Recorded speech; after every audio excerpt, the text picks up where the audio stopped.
నమస్కారం. 'శ్రీనివాస మంగాపురం' ఇది అజయ్ భూపతి గారి యొక్క లేటెస్ట్ సినిమా.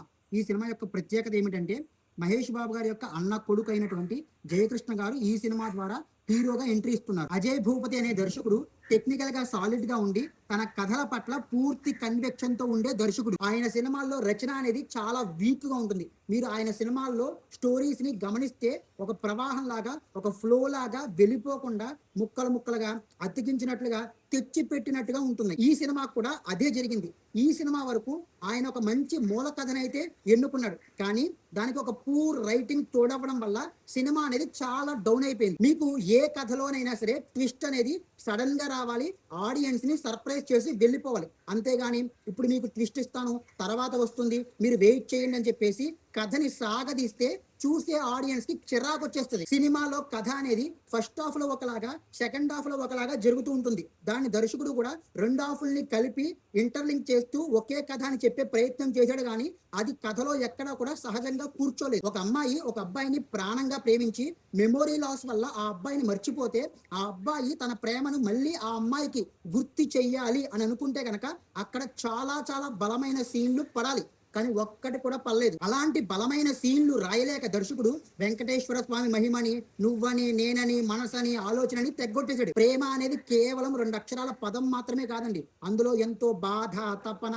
ఉద్వేగము, ఎమోషన్స్ అన్ని కూడా దాగి ఉంటాయి. ప్రేమ అనేది మాటల్లో వివరించలేని ఒక అనిర్వచనీయమైనటువంటి ఒక గొప్ప అనుభూతి. అలాంటి ప్రేమని కథలుగా రాసి సినిమాలుగా తీయాలంటే దర్శకుడు అనే వ్యక్తి ఆ ప్రేమ అనే ఒక ఎమోషన్ ని అనుభూతిగా ఫీల్ అయితేనే తీయగలరు. అంతేగాని ఒక లవ్ సాంగ్ పెట్టేసి హీరో హీరోయిన్ ఇద్దరు కూడా ఒకరిని ఒకరు కౌగిలించుకున్నట్టు, ముద్దులు పెట్టుకున్నట్టు, బైకుల మీద తిరుగుతున్నట్టుగా పెట్టేస్తే ప్రేమ అనే ఎమోషన్ ఏమీ రాదండి. ఏ కథకైనా సరే ఎమోషన్ ఎంత ముఖ్యమో బలమైన పాత్రలు కూడా అంతే ముఖ్యం. ఈ సినిమాలో ఏ ఒక్క పాత్రను కూడా సరిగ్గా రాసుకోలేదు. దర్శకుడి యొక్క కన్విక్షన్ ఏ మాత్రం కూడా కనిపించదు. ఈవెన్ కథలోనే మోహన్ బాబు గారికి, హీరో గారికి తమ పాత్రల ద్వారానే హీరోయిజాన్ని, ఎలివేషన్స్ ని రాసుకున్నాడు దర్శకుడు. తిరుపతినే భయపెట్టే పెద్దిరెడ్డి యొక్క తమ్ముడిని చంపడానికి కాదు మేము వచ్చింది, అసలు ఎవడో తెలియనటువంటి అనామకుడైనటువంటి హీరోని చంపడానికి ఒక పెద్ద గ్యాంగ్ దిగింది అంటే అక్కడ హీరోకి ఎంత ఎలివేషన్స్ రావాలి. కానీ ఏమీ రాలేదు.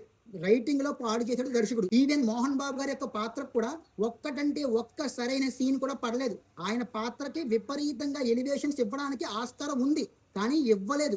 ఆయన ఉండి వేస్ట్ అంటాను నేనైతే. రైటింగ్ లో స్టూపిడిటీని నేను అస్సలు యాక్సెప్ట్ చేయలేనండి. హీరో ఏమీ ఒక సాఫ్ట్వేర్ ఎంప్లాయ్ కాదు, లిటరల్ గా వాడు ఒక ఫ్యాక్షనిస్ట్. వాడికి ఊరంతా శత్రువులు ఉన్నారు. వాడి మీద ఆల్రెడీ ఒకసారి అటాక్ జరిగి వాడు చచ్చిపోయే స్థితికి వెళ్ళడమే కాకుండా తన ప్రేమించిన అమ్మాయిని కూడా చచ్చిపోయే స్థితికి తీసుకువెళ్ళాడు. అప్పటికి కూడా బుద్ధి తెచ్చుకోకుండా మళ్ళీ క్లైమాక్స్ లో ఆ అమ్మాయిని తీసుకుని ఒక్కడే వెళ్ళిపోతాడు. మళ్ళీ అటాక్ జరుగుతుంది. ఆ రేంజ్ స్టూపిడిటీని అయితే నేను యాక్సెప్ట్ చేయలేనండి. చివరికి మోస్ట్ జనరిక్, అన్ఎక్సైటింగ్ ఆక్పాక్ క్లైమాక్స్ తో సినిమా ఎండ్ అవుద్ది. దానికి తోడు సినిమా కథకి దర్శకుడు ఎంచుకున్నటువంటి హీరో చాలా పెద్ద మైనస్ అయిపోయాడు. హీరో జయకృష్ణ గారు ఆయన బాడీలో గానీ, బాడీ లాంగ్వేజ్ లో గానీ, యాక్టింగ్ లో గానీ ఏ మాత్రము కూడా ప్రతిభను చూపించలేదు. ఈవెన్ ఆయన యొక్క లుక్స్ ను కూడా చాలా బ్యాడ్ గా చూపించారు సినిమాలో. అసలు ఆయనకి టైమింగ్ లేదు. ఆయన బాడీలో మూవ్మెంట్ అనేది చాలా లేట్ గా ఉంది. ఆయన పరిగెడుతున్నప్పుడు, డైలాగ్ చెప్తున్నప్పుడు, డాన్స్ చేస్తున్నప్పుడు ఏదో బలవంతంగా ఒగ్గబెట్టి చేస్తున్నట్టుగా ఉంది. ఆయన బండిని నడుపుతుంటే షేక్ అయిపోతున్నాడు ఇలాగా. ఆయనకి కెమెరా షేక్, కెమెరా ఫియర్ అనేది చాలా ఎక్కువగా ఉంది. అట్లీస్ట్ ఆయనకి యాక్టింగ్ రాకపోయినా పర్లేదు, ఆయన బాడీ లాంగ్వేజ్ లో కాన్ఫిడెన్స్ అనేది ఏ మాత్రం కూడా కనిపించలేదు. సరైన చోట సరైన సీన్లు పడేలాగా రైటింగ్ ని రాసుకుని ఒక మంచి హీరోని క్యాస్ట్ చేసి ఉంటే కనుక ఒక మంచి సినిమా అయ్యుండేది. దానికి తోడు కొంతమంది దర్శకులకి పర్వర్షన్స్ ఉంటాయండి. వాటితో ఏం చేస్తారంటే అక్కర్లేకపోయినా కథకి బలవంతంగా కొన్ని తెచ్చి ఇరికిస్తూ ఉంటారు. ఈ సినిమాలో ఒక విలను హీరో ఎందుకు అంత తెల్లగా ఉన్నాడని అడుగుతాడు. అప్పుడు విలన్ వాళ్ళ తండ్రి ఏం చెప్పాడంటే హీరో వాళ్ళ అమ్మ తెల్లగా ఉంటది అంటాడు. అసలు అవసరం ఉందా అలాంటి డైలాగ్ పెట్టాల్సిన? ఏమైనా పర్వర్షన్స్ కాకపోతే. జనరల్ గా అజయ్ భూపతి యొక్క సినిమాలు టెక్నికల్ గా చాలా సాలిడ్ గా ఉంటాయి, కానీ ఈ సినిమాలో అది కూడా చాలా వీక్ గా ఉంది. సినిమాలో విజువల్స్ అస్సలు బాగాలేదండి. ఎందుకంటే సినిమా కథ మొత్తం కూడా బళ్ళారి, తిరుపతి అనే రియల్ లొకేషన్స్ లోనే సాగుతూ ఉంటుంది. పూర్తి ఎండాకాలంలో ఎక్కడా కూడా పచ్చదనం లేకుండా దర్శకుడు విజువల్స్ ని తీసుకోవడం వల్ల విజువల్స్ చాలా డ్రైగా ఉన్నాయండి. ఫాగ్ లో, పొగలో, ఎండాకాలంలో బర్డ్ ఐ వ్యూ నుంచి ఆ డ్రోన్ విజువల్స్ చాలా చిరాగ్గా ఉన్నాయండి. తిరుపతి ఇంత చిరాగ్గా ఉంటుందా అనే భావన కలిగింది. మ్యూజిక్ జీవి ప్రకాష్ కుమార్ గారు అందించారు.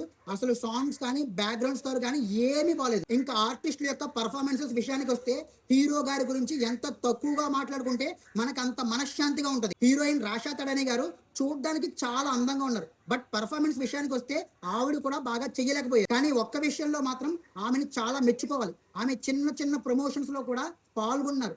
చాలా ఎఫెక్టివ్ గా పాల్గొన్నారు. చాలా కోఆపరేట్ చేశారు. అది చాలా మెచ్చుకోదగినటువంటి విషయం. ఇంకా మిగిలిన పాత్రలు చేసినటువంటి కిక్ శ్యామ్ గారు, నరేష్ గారు, బ్రహ్మాజీ గారు, ఈవెన్ మోహన్ బాబు గారి యొక్క పాత్రలకు కూడా ఎలాంటి బలము లేదు. తద్వారా ఏమిటంటే వాళ్ళ యొక్క పర్ఫార్మెన్స్ కూడా ఎలివేట్ అవ్వలేదు. ఇంకా ఫైనల్ వర్డ్ ఏంటి అంటే దర్శకుడు ఎప్పుడూ కూడా తన కథల్ని తానే బ్యాడ్ క్యాస్టింగ్ తో చంపుకోకూడదు. అలాగే బ్యాక్గ్రౌండ్ ఉన్నటువంటి వ్యక్తులు కూడా హీరోగా లాంచ్ అవ్వాలంటే ఫస్ట్ కష్టపడ్డం నేర్చుకోవాలి. తర్వాత స్టెప్ బై స్టెప్ ఎదగాలి. ఎప్పటికైనా సరే డబ్బు బ్యాక్గ్రౌండ్ ఉన్నంత మాత్రాన ఎవ్వరూ కూడా తమకి కానిది తనకి చెందనిది అతికించుకోకూడదు.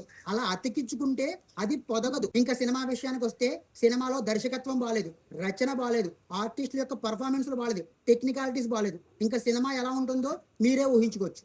That's it. జై హింద్.